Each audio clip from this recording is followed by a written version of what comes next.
This is the Ruckus and The Menace Sports Podcast. Oh no! We suck again! I'm getting confused. What game are you calling? I'm calling both games. It is caught by Kelsey!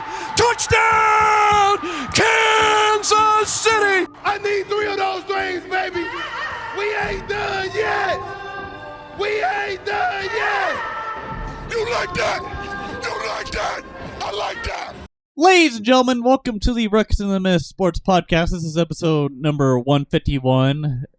And more importantly, it is the Jackie Robinson episode. Thank you, Jackie, for what you have done for Major League Baseball. That has lasted ever since, including other people of color playing the game and integrating into it. I know it's a lot. It was definitely a lot harder those days because he was battling hate and people just in general not liking him and a bunch of stuff. But if you're surprised I haven't made a 151 rum joke, it's because this moment is more important than a silly Tech 9 bit, okay? I thought for a second there he was gonna commit to that bit, and then it was gonna have me having to reel him in with. But can I please at least do the intro to it? Okay, here we go. 3, 2, 1, and it's like 151 rum, pineapple juice, and Malibu, caribou, get them all dumb. Yeah, dumb and numb. All right, there we go. That was your little snippet. Go listen to the song where Tech 9 did it. Hashtag Strange Music. Shout out to Strange Music. All right, let's keep going. As if this episode could not have gotten even more Kansas City than what this podcast already is.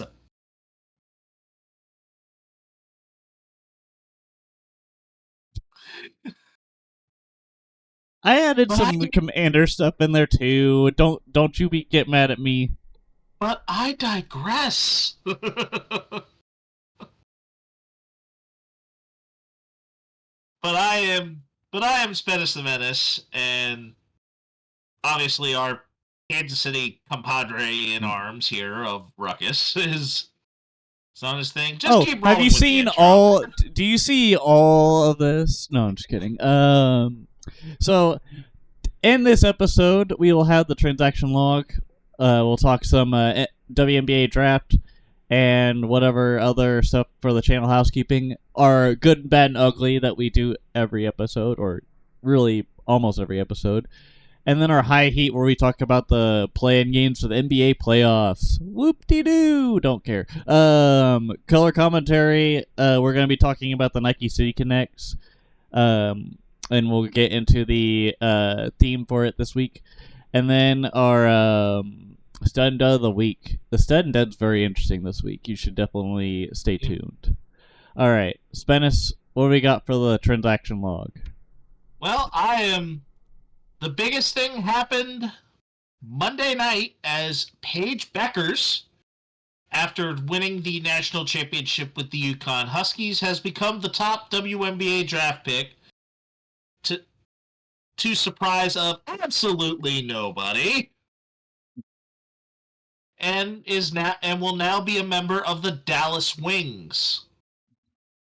Haley Van Lith is one of the notable draft picks as she reunites with Angel Reese as a teammate, as they were previously at LSU together, and Van Lith was picked 11th by the Chicago Sky. As far as major content coming out this week, earlier today was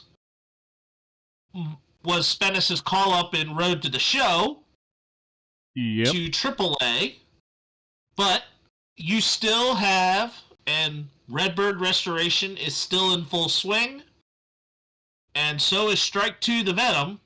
There will be no Road to the Show this week on Friday. Can I get a second to do my little intro for the game for the viewers that love it at home? Strike to the Venom. Yeah, but I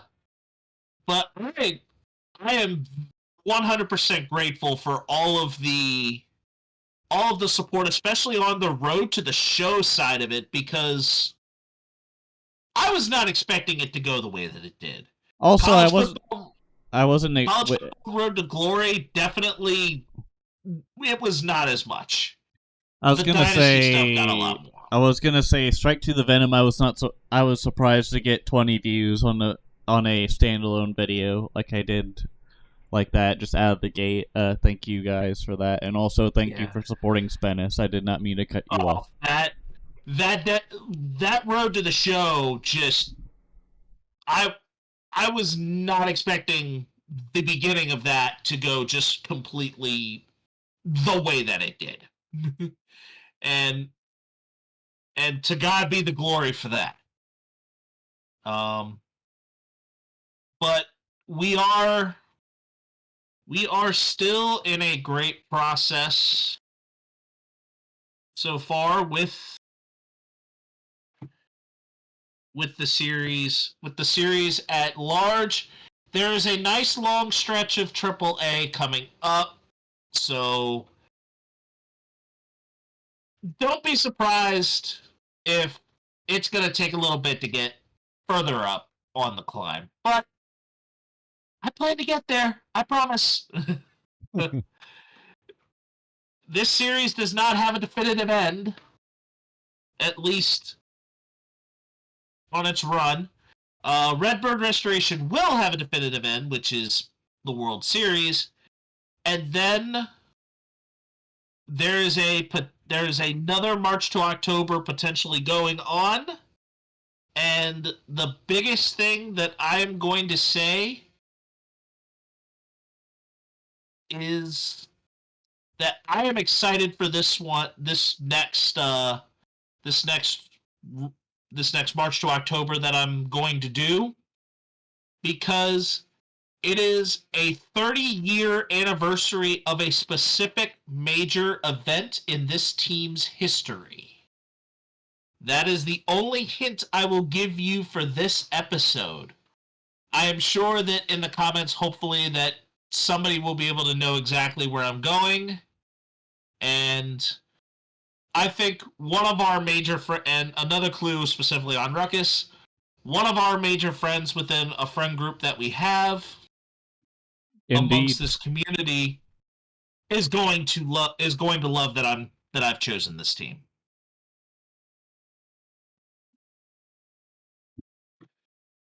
But on that note, we will now move on to the Eastwood segment of the good, the bad, and the ugly.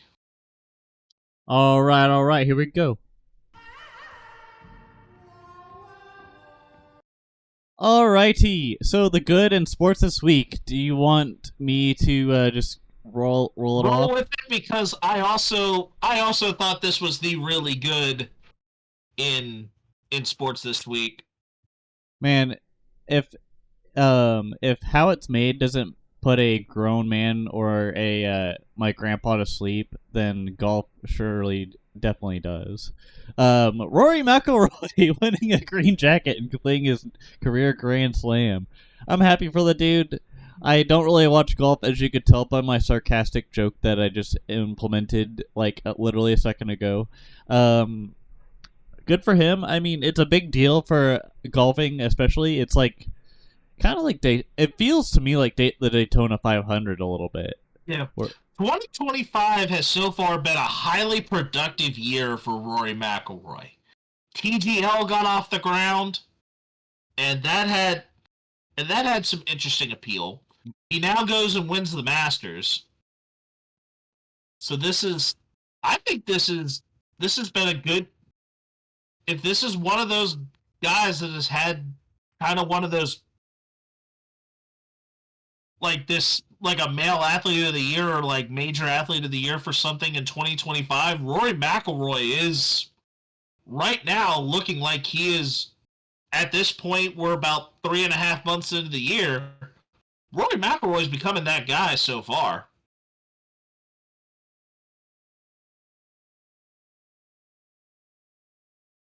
I mean, it's in the male athlete of the year consideration.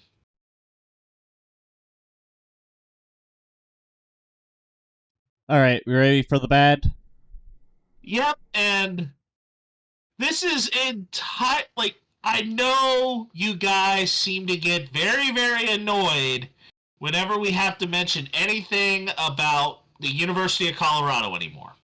Honestly, I don't care. I think this is definitely more tame than hearing about Aaron Rodgers every other year about, oh, am I going to sign with the team? I don't know. I'm going to play this game of chicken. And also look like a total hippie and stoner and drug addict in the process. I know, but at the same time, It's so goddamn annoying, dude. College football fans are probably right now kind of thinking, I'm sick of this. I'm sick of hearing about Shedeur Sanders and Travis Hunter. What about the guy from Tennessee that also decided to split with his team? We'll get to that later. That was a sneak peek. That's in another piece. You're going just a little bit too far forward here. Not a little too far. All right, look into this flashlight really quick and flash. Okay, you didn't remember any of that. Why did you just? You really just pulled some Will Smith Man in Black type thing. I sure as hell cannot run as. Does it work? Dude, the Men in Black thing, like that scene where he's like running for like what seems like a mile just nonstop, I would be like gassed before I could even see the criminal again. Like in the first movie. I think it was the first movie, because the second, because like he doesn't. I think he gets revoked of his cop job, and then they like take him into the secret thing, which leads into that. Anyways, but the bad this week involves Shedeur Sanders and Travis Hunter, yes, but their jerseys are already immediately getting retired. Okay, Travis Hunter, it may be understandable because he won a Heisman Trophy, but this is entirely way too soon. They haven't even been out of college football for no more than half a year. Yeah, and they're having their jersey retired in Boulder, Colorado. I think that's. It's like, obviously that we know that Shedeur Sanders is basically a Coach Prime Nepo baby. Besides that, I think the worst thing that is if we in a year or so say have our duds or have like an even downright ugly is if Shedeur Sanders and Travis Hunter turn out to be like a draft bust. Yeah, draft bust, and then all the school remembers is, oh yeah, these two guys were like the first actually good guys on our team. Yeah. But the interesting pieces of this is that, yeah, Travis Hunter has a Heisman Trophy. He played both ways. But he still wants to play both ways in the NFL. And he's also saying that it's game over if he can't play two ways in the NFL. This speed of this game is going to be so different that I don't think your young 22-year-old body would be able to handle it. Well, also, so here's my debate with Travis Hunter really quick. So I saw a report that said that he would not play for a team if they did not allow him to play offense and defense at the same time. That might be a stretch. More than he can chew. It's more. I feel like it's a bit much, but at the same time, it's like, okay, well, he definitely knows his value and he's putting it out there. I think that's more of a thoughtful thing, like as his talents go. But some teams might see that as like, okay, this guy actually the real deal? Like, he worked his butt off in college to get where he is now after suffering that leg injury last year. Yeah.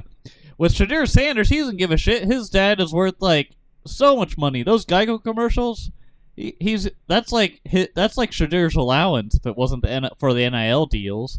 God damn. Shedeur Sanders could give half a shit about what anyone thinks about him.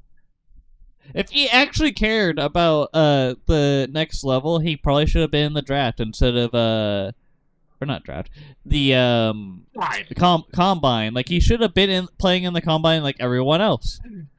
And He should have been working out in the combine. Yeah. Did Travis Hunter work out in the? He might have done a little. He might have done a little bit. I think he restricted himself. Much. I think he restricted himself because of his health, or his agent or his trainer was like concerned for like something with his leg or something.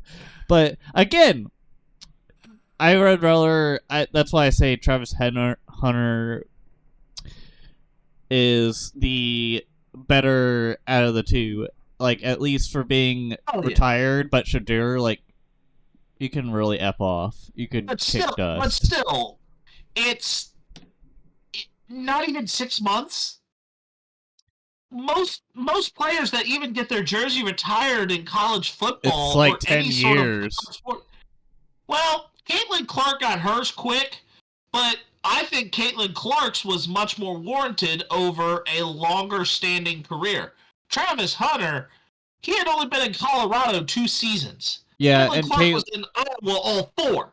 And Caitlin Clark plays like freaking Steph Curry, so like she's like the one that is really propelling women's basketball right now. She's like the main icon, and you could say the same thing. Okay, so Patrick Mahomes, I think, was like 4 years into his NFL career whenever he got his stuff retired, or like Jersey the memorial. Texas Tech, yeah.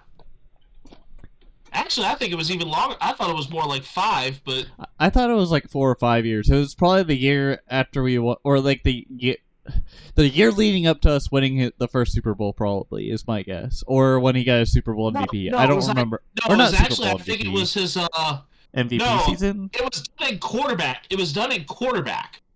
We actually had that actual thing so mentioned in quarterback. It was. So that's what I was saying. It was like 5 years into his because 26 years really. 2017 was his rookie year. Then he won the first Super Bowl. He won his way to winning his second. He won his first Super Bowl in 2020, and then the Super Bowl 50. His second. And then Super Bowl 55 is when he lost, and then there was a so that it was the Philly Bowl. It was the Philly Super Bowl. The first time around. Okay, yeah, whatever. I just again back on topic. Yeah, it is definitely way too soon, but I think if anything, they probably could have waited like a year for Travis Hunter at least, and I think they very much should have waited longer. Because let's be honest, if they did like a thing like in a year or so where they're like, "Oh, we're gonna retire Travis Hunter's number," but F off, Shadur. Let him pan out in the NFL before any of that comes along. Just saying, but yeah, we'll see where he lands. Let him at least have some NFL productivity before anything else comes along. And speaking of us staying in the topic of college athletics, Ruckus, I am sure you are salivating over this ugly. Dude, NIL deals are the worst thing to happen in college sports. And you don't even have to be a player to get a frickin' NIL deal. Yeah, you almost thought I was gonna draw an F-bomb out, didn't you? No. I was completely expecting it. Well, honestly, so for like the student athlete, or not even student athlete, the manager for what was it? McNeese. It was McNeese you were talking about. Amir Khan. So I get he wants to get his like he's like getting paid to pretty much be sponsored by different companies like Buffalo Wild Wings, FanDuel, and some other stuff. It gets even worse as a football player, basketball player, or whatnot, because people will give you death threats because they allow betting on college games and other things. They could go on the high or low or that. It's like there were ads based on don't come after a college athlete because of losing a bet that you made. If you thought Duran Duran's whole battle with depression was bad, like what, like just feel, because I know this is gonna be a sensitive spot, and like really made that go at home last week, but one thing for Duran Duran where it was more in his head, and he was just like, I want to be great, I want to be great, and it was in a tough area, and it was more like personal because he was directly with the fans. It wasn't like he was just looking online and someone was like, wow, kill yourself because you made my parlay not happen. Like, boo!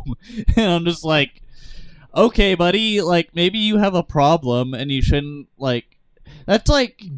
You shouldn't gamble. If you're having that many issues with that, you shouldn't be... It's like you shouldn't be doing it.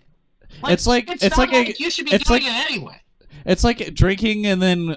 It's like drinking 4 beers and then going to drive an hour after you had those 4 beers. It's like, bro, you're at this point either gonna get caught and get a DUI and then have that on you, or you're gonna somehow get lucky depending on your driving skill. But again, or something is gonna happen where you end up in a wreck. Right. Like, gambling, I only did it once, and I do get why people would think it's more fun because it's like high stakes, but when it gets to the point where you're telling me that it's not fun until you like at least bet 1,000, you've got a real fucking problem. No, it's ridiculous. I am 100% against sport gambling. And just from my personal stance on it, I would not put money on sport related things. Why? Because I believe it takes away from the integrity of the game, of just sports as a whole.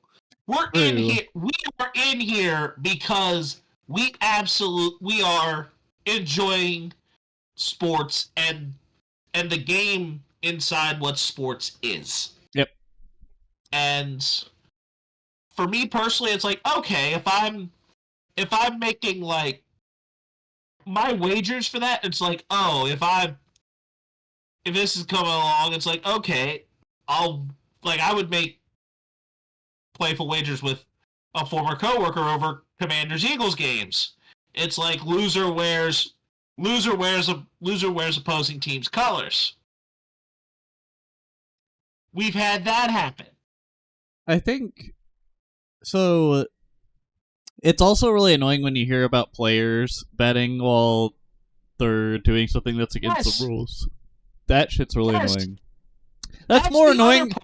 That's more annoying than Ja Morant getting fined by the NBA for doing like gun things, like during like whenever he's doing his threes or whatever. He has a reputation that has preceded him. This is why the NBA is coming down harder on him than very much of anyone else that is doing any of that. I wouldn't be surprised if the NBA starts going into NFL territory and saying, "Oh, we're gonna fine you or have other things happen for any celebrations that involve brandishing a weapon," or maybe like in CeeDee Lamb's case, like sniffing a line or a gain sign. Yeah, where it's like things that, yeah, with the nose wipe. That's so. I guess they could like at that point police it more with like the nose line, but I never thought of that as like snorting coke. I thought that was more like you were just like kind of like whenever you're doing like that like Native American bow and arrow thing like Travis Kelce does whenever he's about to like get out of the tunnel. He'll just go like, "Oh, like, I have no issue with the bow." No issue with the bow and arrow. That's why I think of That's why I think of this as like that, because kind of like Katniss Everdeen in the Hunger Games. Yeah.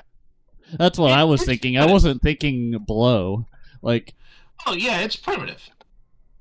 No, I'm saying like a bow and arrow, like if you're actually like pulling like that, that's actually like, and that actually is an athletic action too, because archery is a sport. I mean, granted, shooting is also considered a sport, but at the same time, brandishing a gun is definitely different than a bow and arrow, because a gun, all you have to do is just simply point, click, and it goes. Bow and arrow, yeah, it's You have to actually draw it out and actually like have some good coordination and really respond to win, because an era will have that. Unpopular opinion, I feel like the gun emoji thing like this, it kind of feels kind of cool. I think that the whole gun celebration thing shouldn't really be that bad, especially because you're not really holding it. But I get why they are like saying it's a no-no, because they don't want to promote guns to like the children that watch that. Gun violence, gang culture. The NFL is very much an owner. Like, the NFL is an owners-dominated league. The NBA is a little bit more player-friendly. A little more. But my favorite first down celebration is none other than George Kittle's Cerro Miedo, which is basically after basically his favorite wrestler, Penta.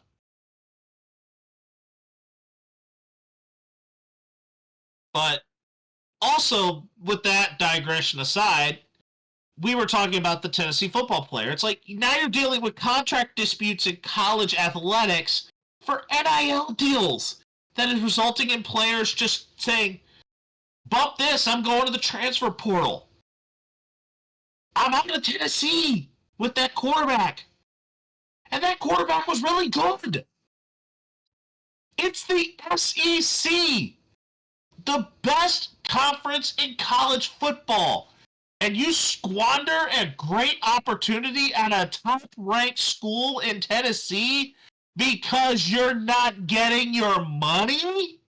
Dude, that also... NIL? Dude, that's been alienating franchises for a while, like the Sooners, like with their college football team. They lost out on Lincoln Riley and I believe some other guys because they wanted more money, which I guess good for them. But at the same time, like that's more of like, it's different when it comes to a coaching contract. But we're talking players making but I'm saying transfer. The transfer portal's kind of ruined that, but also the NIL has really ruined that too. Like an NIL deal, like with the Tennessee quarterback, and just because he didn't get his money, that sends like anger through a fan base when you're just like, oh, I didn't want to play for you guys. You guys really just suck because your NIL deal didn't pay enough. Like, NIL is becoming the root of college transfers. Right. That is what I'm getting at here. Like, I it was is just becoming saying... the sole reason why I transfer. It's like the ones that are using it properly are the ones that maybe are transferring for different, like the college basketball thing where you're going from lower end competition to upper end competition. It's not a horrible reason, but it kills the mid-major. It's not. They're transferring for the right reason in trying to upgrade competition, but it is very much at the expense of the quality of the NCAA tournament. NILs are, and this is NIL aside. Like maybe a college player wants to enter the transfer portal and just simply test the water. Like test the water to see what he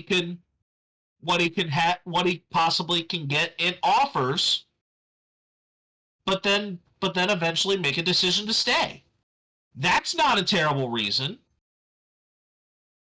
It's not a terrible reason. It's like the transfer portal is, if NIL and chasing the dollar is the primary reason why you are making a transfer, you probably shouldn't be transferring. If play style at the school that you thought you would have been able to thrive in, and you're just not, and you're wanting to try and maybe get more reps at another spot, that may be able to use you for a good benefit, that's a reason to transfer. It's like a dead end spot, as far as playing time and seeing more opportunities on the field and different coaching approaches to be able to see what really works for you. I could get that. Like, there are transfers I can get behind, and there are transfers that it's just like, this is just all about money, isn't it? Like, it's all about, like, and too many people now are just thinking it's all about the dollar. Well, Instead it of also really doesn't being help. in a position where you can thrive. Did the guy from, I don't even know or remember the guy's name, from Tennessee, was his father rich? Just like Shadur Sanders' father, Dion? Or was it more just he got greedy? Because both could be in play with Shadur and them, but I think with Shadur it's more like he just doesn't care at all, like, as much as the Tennessee guy. Like, if he wants his paper, but he also wants to get his talent. I think so, yeah. I think he was... Imaleva, basically had contract discussions to skip practice before the spring game and a quick roster exit. And all the Tennessee coaches said is no one's bigger than the program. And Josh Heupel, the coach for Tennessee, this is exactly right. It's put heat reaction, countless theories on how to fix the sport as the entire collegiate model awaits a judge's blessing. But the departure for this quarterback, who basically has just said, I'm a leave ya in Tennessee, there is it's like he's left his future in the hands of his father, a trusted family friend, who's a former Florida personnel staffer, and it's tied to a transfer portal market where it's just awkward, and his reputation takes a massive hit. This is, as I said, because NILs and this is an SEC school that you're leaving. You basically have decided, hey, I'm out on a premier SEC school because you think you're bigger than what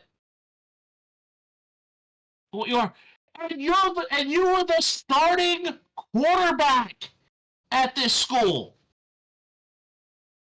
Yeah, it wasn't like the Joe Burrow situation with being too loaded with Ohio State, so he went to LSU and then had probably one of the best years of the team's history with, like, the talent that they had with Justin Jefferson and Jamar Chase.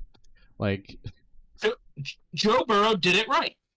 I mean, Shedeur Sanders and Travis Hunter going to Colorado, obviously to follow the coach that got him there, but also they went upward in competition. Yeah, that's fine.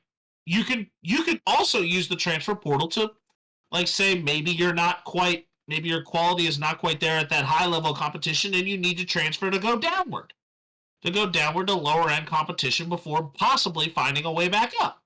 Yep. Yeah, that's appropriate. That's appropriate. All right, so I think we should go right to the color commentary and then the high heat, because I feel like color commentary is going to be more enjoyed because it's not NBA. The high heat is going to... I think we've got a little bit of heat, but I think we were getting heated here. But the high heat involves the NBA playoff games, and right now, the first playing game as we speak is, at the time of recording, is being played, and Orlando is just giving the Hawks that work. They are currently up by 16 in the tail end of the first half. The winner of that game will then go on to play the Boston Celtics in the next round. Later on, the Golden State Warriors and the Memphis Grizzlies are taking on each other, with the winner going to play Houston. The losers move on and will play Friday for the 8th seed. Because they are up higher, they get 2 opportunities at it. The Heat and the Bulls and the Kings and Mavericks are in winner-go-home games. Winner gets to play for the 8th seed. Loser goes home. The losers of Tuesday games and Wednesday games will play Friday. With the winner of those games in the Western Conference will face Oklahoma City. And then in the Eastern Conference, the Cleveland Cavaliers.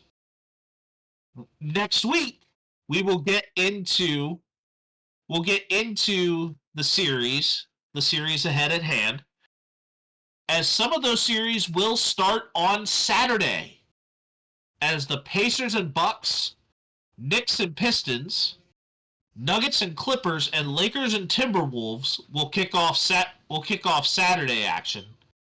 And more than likely, it wouldn't surprise me if the Thunder, Cavs, Celtics, and Rockets start their playoff journey on Sunday. But now that we've gotten the high heat out of the way, we now will move on to our color commentary, which is definitely a little bit more in our wheelhouse of baseball, but it is more about kind of style preferences on our end, as this category is called drip or skip. And Ruckus completely, I think he will definitely be going skip at some point. Well, I mean, didn't the hat for the Nike City Connect before that had the Coors type logo on it, or was it the mountain with the baseball? We haven't even started yet. I'm just introducing this segment. Well, people probably remember that anyways, so it's like it doesn't matter that much. But anyways, go ahead, Spenace. There are MLB teams that have come up with new City Connect uniforms for this season. So far, 4 have been confirmed, and I think there's supposed to be another few more getting selected. And I think one of them is potentially the Diamondbacks, who have not officially announced anything. But for the first 4 that we have now, drip or skip on these new digs, and we also can talk about whether their old or their new City Connects were better. And we have divided this out into hat and jersey. So, the first one we're going to talk about here, we're going to stay in the AL. Out of all these teams, 3 out of the 4 were in the National League, and we are going to start in the AL West, as the Houston Astros now have a new City Connect jersey. The theme behind this is they pay tribute to their city's contributions to space travel, but with an eye for the future this time around. The trim and pinstriping for the uniform is a nod to the history of the moon landing with a lunar pattern. The jersey's wood mark is an expression of the sleek and futuristic design to further add to the main theme. The hat looks a little more... looks like they got more ties to the old school Astros with the particular star. With the old star from back in the late 90s. I do like their new ones better than the old ones. Yes, I believe the new ones are definitely better than the old. That Space City where the text looks a little more like NASA, like the NASA logo. The text kind of was pretty cool, but I think it just looked very hokey. This looks a lot better. Like, this actually looks a lot better. It's interesting that it's in white. So, for the hat, are you in drip or skip? For the Astros? Yeah, for the hat. We're going to start at the hat. I'm scrolling back up because I was looking at the past ones. The hat kind of looks like a Diamondbacks logo. Like if the Diamondbacks were like, hey man, don't like copy the homework word for word, and then the Astros were like, okay, bet, and then they copied the homework. Yeah.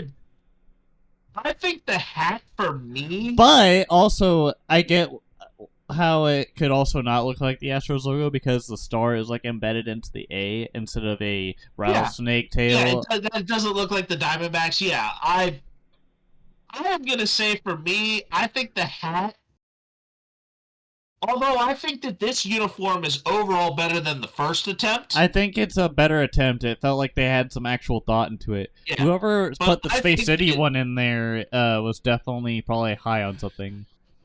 Yeah, but I'm going to say for me, I think the hat's a skip. The hat is definitely a soft skip. It's not a hard pass, but I think it's a soft skip. But the jersey though, this one's on point. This one's on point. I like that a lot better. I am going to say drip on the jersey. Yes, I'm gonna do drip on both of them. Yeah, I'm going to say I think it's a soft skip for me on the hat. The next one will be the San Francisco Giants, who are shifting away from their orange and white fog theme with the Golden Gate Bridge. Yeah, it definitely didn't work that well for them the first time. I liked the idea. Like, the idea was cool. And I think the idea there was a little better, but the design inspiration this time around for their new ones. The Giants teamed with Bay Area musical artists for their latest uniform, a tribute to the sounds and energy of their city's music scene. Inspired by psychedelic posters, the Giants' chest strip is meant to flow like sound and is similar to a lava lamp in motion. The white lettering is shaded with orange and purple, the latter of which is a nod to the Fillmore stage lights and the Hype Asbury's posters. It does look good. I like it. It also kind of reminds me of, like, that font style in a sense. If you look at it in a certain angle, it looks like the Nas cans, like the energy drinks. Yeah. It looks more like graffiti. Yeah, it does. That too. It looks too much like graffiti, which I like it though. I think it would have been. I think the Giants were probably a little bit better off if they decided to go with more of a Rice-A-Roni theme. Yeah. This for me, and I think the other logo that they have that almost looks like a glove, like their glove, like where the white inside of it's like a baseball and a glove. Like, no, this is too.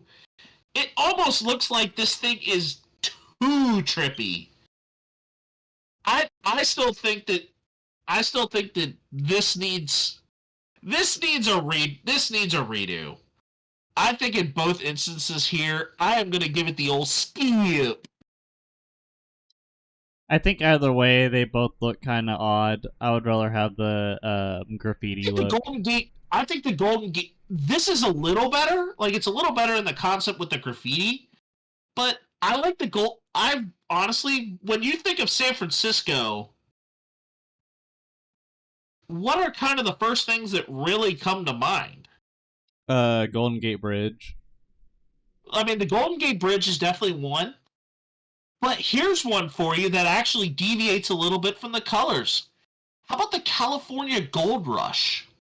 I know that it's a little more like the 49ers in that case, but the California Gold Rush is actually a very significant time in American history. So do you think they probably could have, instead of the orange color, used like a gold? And also been like the... Because what I was thinking is the Golden Gate Bridge stuff could have been on the side skirts like they were on the old one, but like change the color from like orange to gold.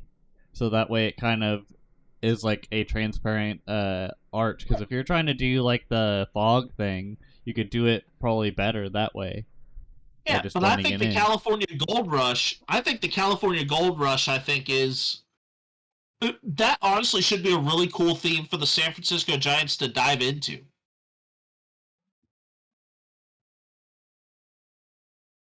Anyways, the next one, we are going to go on to the Beltway.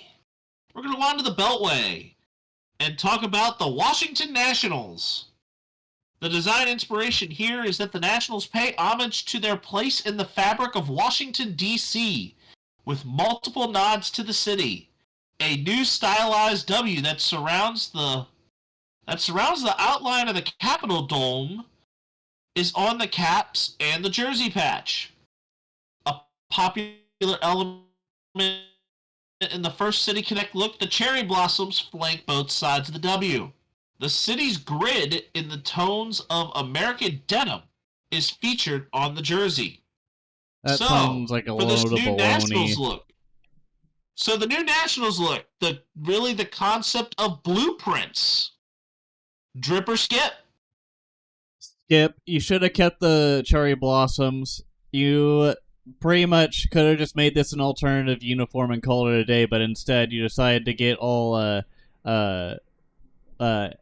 just presentation words and filler and gobbledygook.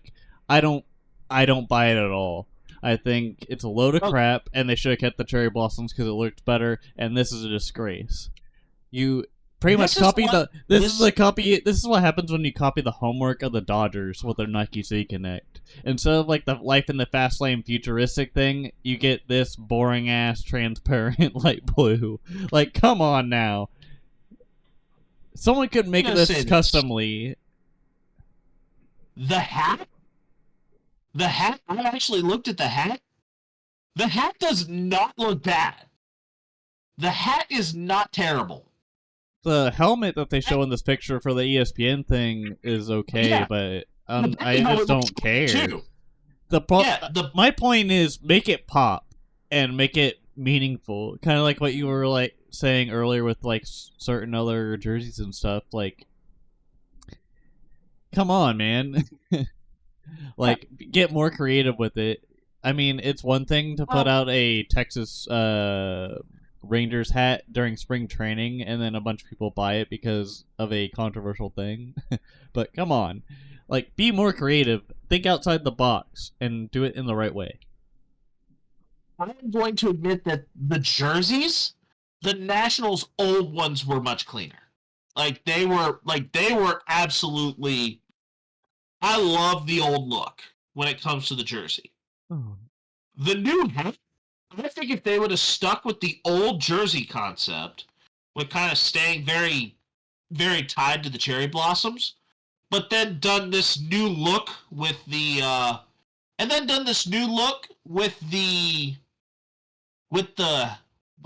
cap, and maybe instead instead of just the one cherry blossom, done like the cherry blossom leaf that kind of does something around with the Capitol building concept on the W. I could get behind that. Like, that to me, the hat is a drip. Like, the hat's a drip, but in this case, I think the jersey's a skip.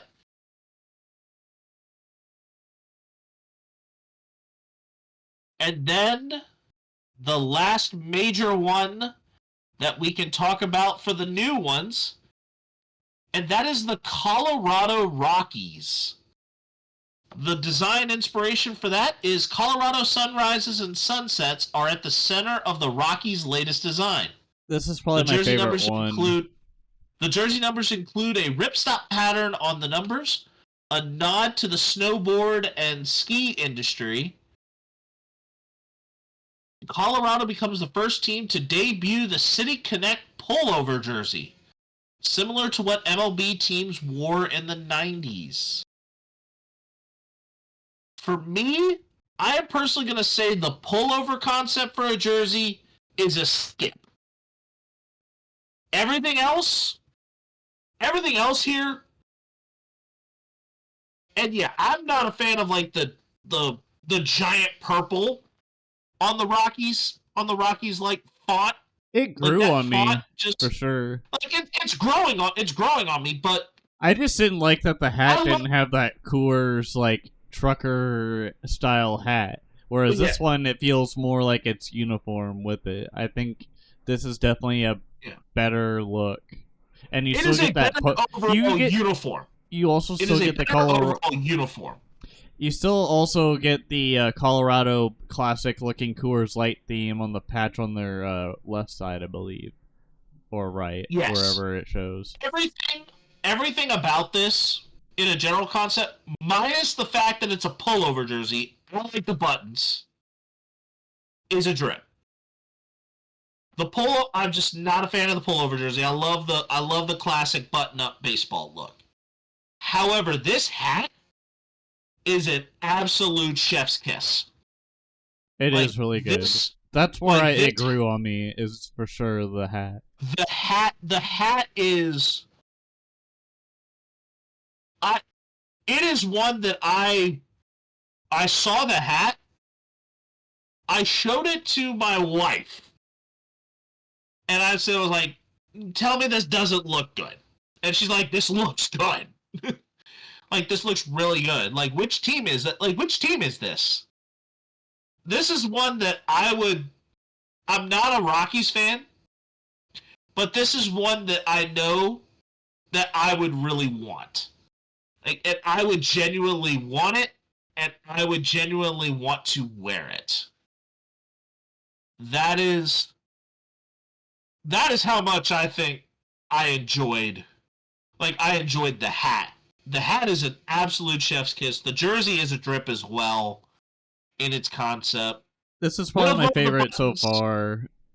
But this is definitely one of my favorite for this year. And I think there's a few that are really, really good in future retrospect. Yeah. But as we continue along, what other teams in their current state of City Connects are drips for you? I think the current ones, I'm biased a little bit with the Royals. I think they're probably going to change it at some point. But I don't know what they would do. Other than that, I like the Rockies drip currently. I think it's good. The Giants are alright. I would consider them okay on the list. The Nationals, no. The Astros, yes. The Dodgers, try again. Buzz Lightyear called and he wants his graphic back. And then Minnesota Twins, it's just kind of like you kind of look like you cheated off of the Mariners' homework on the logo design with like the diamond between the M and the N. The Toronto Blue Jays one looks pretty solid. Not gonna complain. The Seattle one's pretty solid too. Cleveland could have done a little bit better with the CLE. Like that's pretty generic. The Detroit Motor City one actually made more sense because they're known more for like their automotive side with like Ford and just the Detroit companies in general. The Tampa Bay Rays one I thought was kind of cool. It's like a nightclub feel. I mean, in Florida and around that area, it seems like there's a lot of nightlife. The Mets, no. That the old time baseball people want their jerseys back because that looks old. The Philadelphia Phillies one they shouldn't even tried because that jersey looks like if a Philly fan was actually celebrating after a Super Bowl win. And then the Pittsburgh the Pittsburgh Pirates. They're both in Pittsburgh. The PGH, that one's okay. I like the Baltimore one too. It's pretty cool. They probably could have put a little bit more effort into like theming around the bird. The Reds, all right. The Mariners, yeah, that's pretty solid. The Texas one, which I think they're gonna get a new one soon, but this one that they currently have is probably my favorite too because of the T and the X next to each other. It feels like a Wild West theme. And then, yeah, keep going. Sorry. So I have seven that are absolute drips, but there are a few more that I also really like. I really like our Boston ones. Yeah, like the one that was like the mile run or something, or like a marathon. Boston Marathon. Yeah, pretty much themed around the Boston Marathon. Believe coming up is also Patriot Day, so Boston will wear those soon. Here's one for you. How about the Miami Marlins? Where they basically play into the Cuban population, and they are inspired by the Havana Sugar Kings. That one's really good. The Cubs I have on my skips list. The Miami ones are okay. The Cubs one, yeah, they half-assed that one. I like the Diamondbacks one. It feels more of like a Los D-backs thing, because that's what the Dodgers did in 2021. And here's another one for you. It may be plain. It may look very, very plain. But the Angels, that one is actually very low-key underrated. And in really theming it more around the surfing theme of Los Angeles, California. It reminds me of like looking at going into Chipotle and seeing the Mexican Coke, or going to like a supermarket and seeing like the retro designs. That's what that reminds me of, rather than like the surf theme. But I get what you're saying. It would almost be like David Hasselhoff in Baywatch. Or the SpongeBob SquarePants movie, the first one. Yeah. But the Milwaukee Brewers one is low-key good. I love that one. It's very cute and cartoony and futuristic. I like it. What else do they got? The Padres. I like the White Sox one too. The White Sox one was pretty cool. The White Sox one, when it first came out, was really good. I think But I like the Padres one where they do the Baja with Mexico, like the Mexican themed colors. Yeah, that one was pretty out there, like in color. The Braves one was pretty solid. That is what I like to call classic good. Like, yeah. I love having a good classic look. The New York Mets classic look is a dumpster fire, just like their franchise. The Braves one is classic look done right. Like, it really does look spectacular. It kind of reminds me of the Royals with their powder blue, like the classic look. Yeah. I was not a fan of Texas. I think the Texas one definitely needs a change. Like, I love the fonts and such, but if you're gonna play off of the Texas Ranger thing, get a little bit of the Chuck. What if get Chuck Norris involved? What if not Chuck Norris, but like if they like made it look like a Wild West like cowboy look, like made them look more like cowboys, kind of like, you know, like that tuxedo T-shirt. Like, imagine if it was a cowboy thing, but they like made it like that. I think that'd be funny. Instead of like in Talladega Nights where he's like, I was in a tuxedo T-shirt and I was singing the vocals to Leonard Skinner and I was hammered drunk. Wow, I just fired another thing that was way over your head. And sorry, it's a little bit of the old guy with me here. Chuck Norris. Walker, I know who Chuck Texas Norris is. Walker, Texas. No, the notable TV show Walker, Texas Ranger. Yeah, because that was Walker and Texas Ranger was the other kid. Yeah, I love you both. I'm gonna get jacked up on Mountain Dew, Chip. I'm gonna come at you like a spider monkey. And then John C. Reilly's like, a spider monkey. Woo! Yeah, I like the Mariners one. The Orioles one, it's very subtle. It's a little too subtle. If they were really wanting to go into it's like you actually have to flip roll up the sleeves and such in order to get the real theming out of it.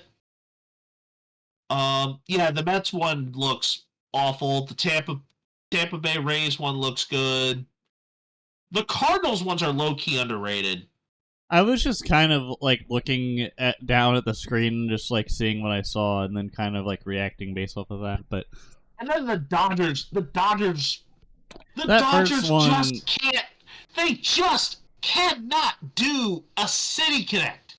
They just have absolutely nothing that works properly for a City Connect. I feel like it would have been changed. The tone would have changed a little bit if they did kind of what the Angels did with like a retro theme for the Dodgers, rather than doing like the Los Dodgers or the thing that looks like they ripped off Buzz Lightyear's font for Disney.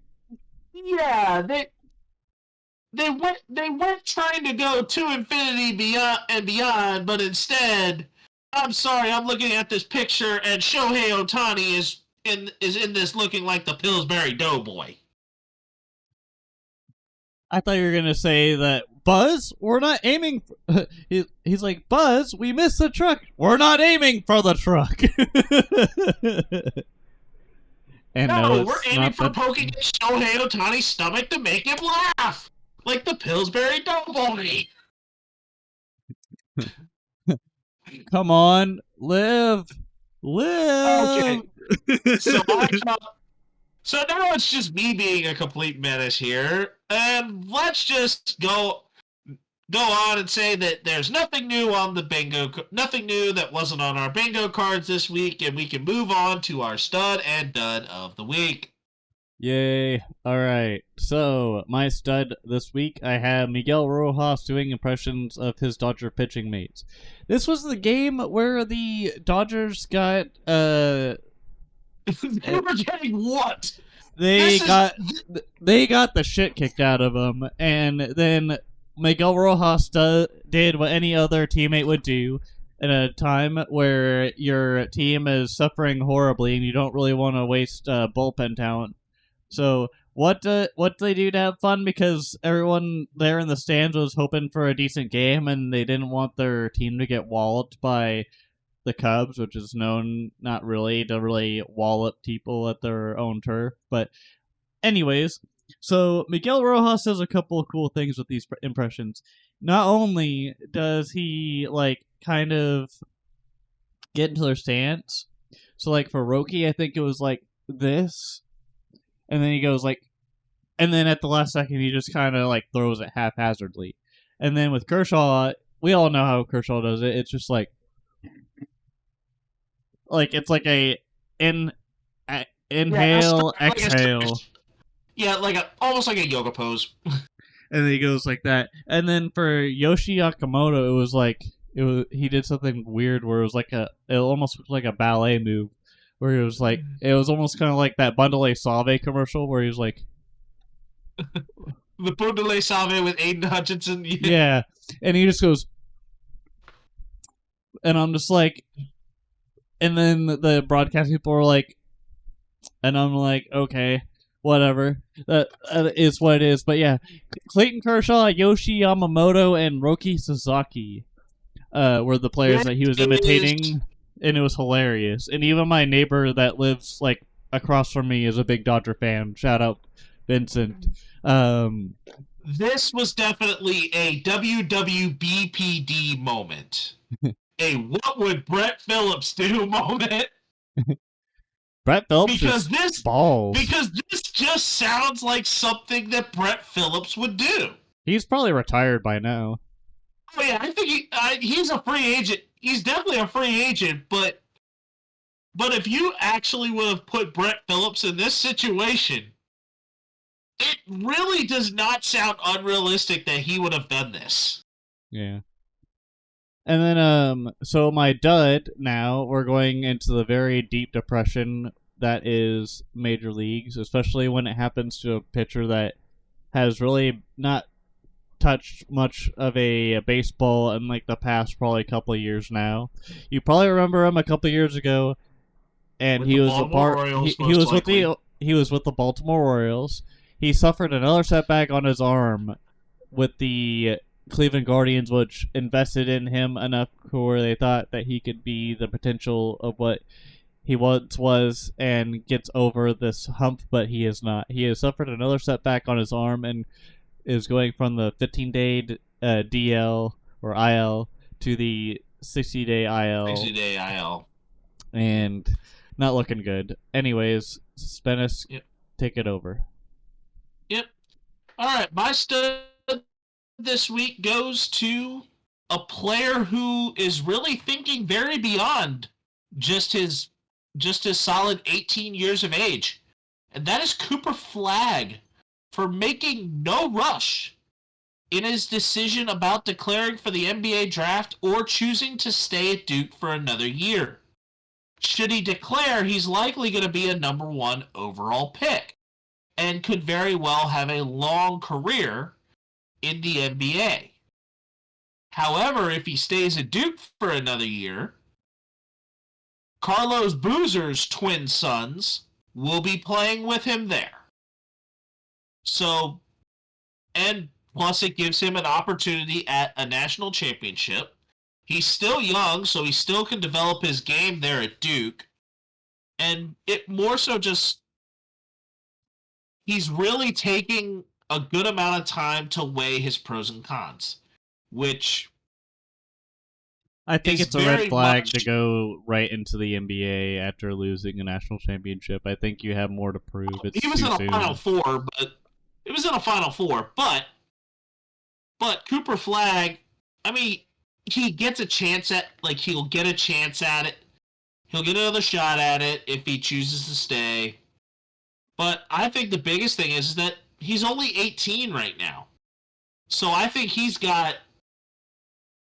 So yes, he could use an extra year to even further harness his game.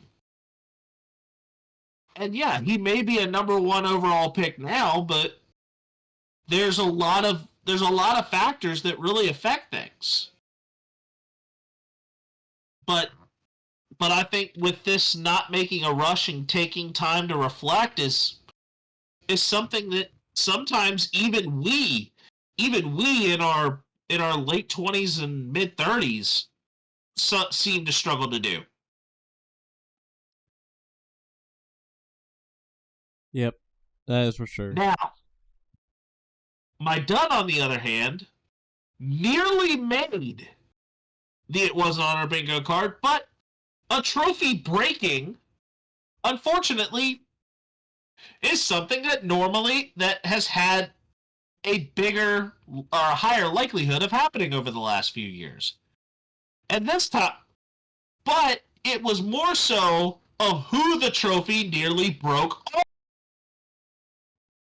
The dud is in Ohio State's White House visit after their national championship in the college football playoff. It resulted in their national championship trophy being split into 2 pieces as the Vice President of the United States, J.D. Vance, goes to hoist this trophy, lost his grip. The gold trophy and the black base get split apart.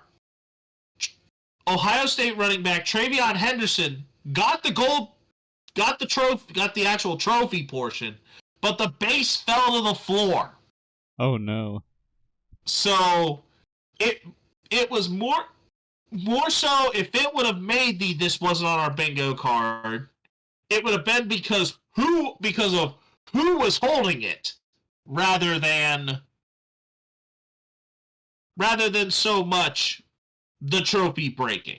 Well, at least he didn't slam it down like Travis Kelce did at Kelce Fest a few years ago, and that was just a fake replica, but who knows what the realness is of the actual Lombardi? trophy. Yeah. Was that the Lombardi? Yeah. Oh yeah, but